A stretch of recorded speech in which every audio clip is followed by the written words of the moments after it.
बिस्मिल्लाहिर्रहमानिर्रहीम नहमदुहु व नसल्ली व नसल्लिम अला रसूलिहिल करीम।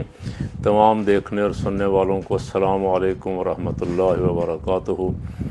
कल के मुजाहरों की ख़बर आज इंटरनेशनली पूरी दुनिया के मीडिया में, इलेक्ट्रॉनिक मीडिया पे, प्रिंट मीडिया पे हर तरफ छाई हुई है। अब देखते हैं कितनी देर तक हमारी इस्टेब्लिशमेंट और हमारे जाली हुक्मरान इसका दबाव बर्दाश्त करते हैं, और जहाँ जहाँ से आलमी इदारों से मुतालबात आ रहे हैं बेगुनाहों की रिहाई के, उनको किस हद तक उसका सामना करते हैं। बार मैंने कल परसों एक बात अर्ज़ की थी कि ख़ान ने ज़िमनी इलेक्शन का बाइकाट करने का कहा है, उसकी पार्टी इस पर राज़ी है या नहीं राज़ी है। तो मैंने सवाल उठाया था और अर्ज़ किया था कि मैंने दीनी जमातों से भी गुजारिश की है कि दीनी जमातें किस लिए इलेक्शन लड़ती। सबको पता है, मुझसे 1000 गुना ज़्यादा उनको पता है, और बड़ी जमातों के जो लीडर बैठे हुए हैं उनको सबको पता है कि लिस्टें पहले बन जाती हैं, तैयारी पहले हो जाती है। इलेक्शन से पहले जतवाना किसको है, हरवाना किसको है, लिस्टें सब बन जाती हैं। मैं अपनी आंखों से देख चुका हूँ, और मैंने एक दो दफ़ा कहा भी था कि कोई एक इलेक्शन पाकिस्तान में जो फेयर हुआ हो बता दे। निस्बतन कहा जाता है कि 70 वाला इलेक्शन जो था निस्बतन कुछ ठीक था, लेकिन 70 वाले इलेक्शन में जमीयत उलमाए पाकिस्तान को हराया गया। पोलिंग स्टेशनों पे, ख़ुसूसन ख़वातीन के पोलिंग स्टेशनों पे खूब धांधली की गई। पीपल पार्टी वाले ट्रेंड थे, JUP वाले दरवेश और इमाम और ख़तीब और पीरों के जो खादिम दरबारों में जो पीर साहबान बहुत सारे लड़ रहे थे, वो इलेक्शन वाले दिन जीता हुआ इलेक्शन अवामी बहुत सारी हिमायत होने के बावजूद हरवा दिए गए। उसके बाद फिर जो इलेक्शन हुआ भुट्टो साहब के दौर में, उसमें भुट्टो साहब ने 35 सीटों पे धांधली तस्लीम कर ली मुज़ाकरात के नतीजे में, और मान लिया कि ये इलेक्शन दोबारा करवा देते। उनका उस वक्त तक इन सीटों का मुतालबा था जिन पे धांधली हुई, पूरे इलेक्शन का नहीं था। लेकिन बाद में जब तहरीक शुरू हो गई तो उनका मुतालबा पूरे इलेक्शन का हो गया कि सारा इलेक्शन दोबारा करो, सब हेरा फेरी हुई। और जब मुज़ाकरात कामयाब होते नज़र आए तो जनरल ज़िया-उल हक़ साहब आ गए, उन्होंने कहा तुम दोनों छुट्टी करो और हम हुकूमत चलाएंगे, तुमने पाकिस्तान का बेड़ा गर्क कर दिया।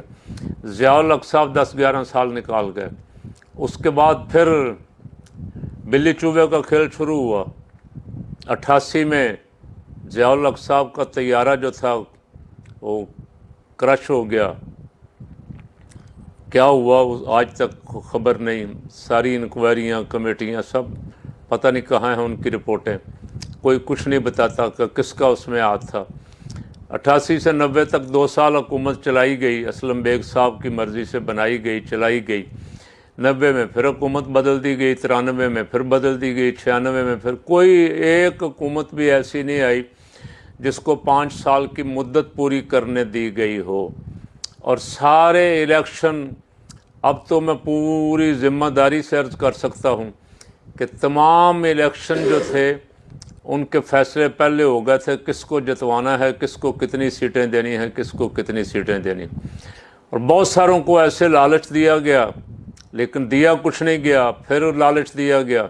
जैसे मुस्तफ़ा कमाल को लाया गया और अल्ताफ़ के मुकाबले पे खड़ा किया गया। मेहनत उसने की, उसने बड़े लोग तोड़े, काफ़ी अच्छा माहौल बना लिया, लेकिन सीट उसको एक भी नहीं दी। अगले इलेक्शन में उसी ग्रुप को सीटें दे दी।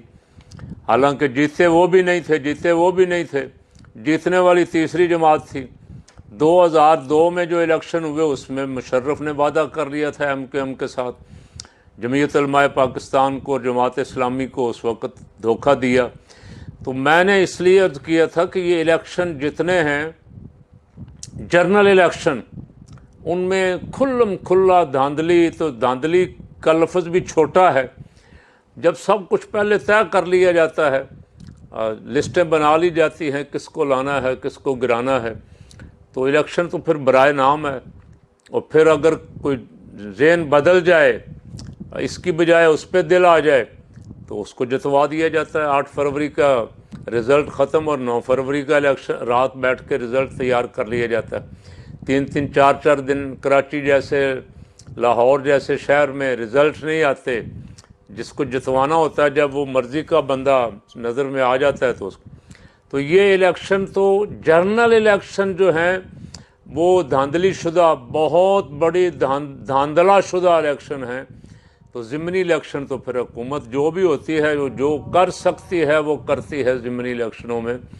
तो इसलिए गुजारिश की थी दीनी जमातें गौर करें, सियासी जमातें भी अपने लोगों का पैसा ज़ाय ना करवाएं।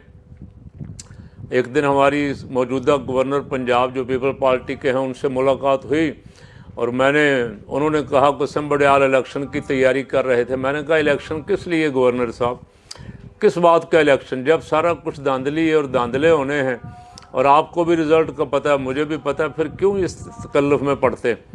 लेकिन उन्होंने मेरी इस बात को टाल दिया, जवाब नहीं दिया कोई। तो मैं अपनी तमाम जमातों से भी अर्ज़ करता हूँ, उन लोगों से जिनको इलेक्शन लड़ने का बड़ा शौक़ है, कोई सीट खाली हुई तो हम इसमें किस्मत आजमा के देखें, खाम खा पैसा ज़ाय ना करें, वक़्त ज़ाय ना करें।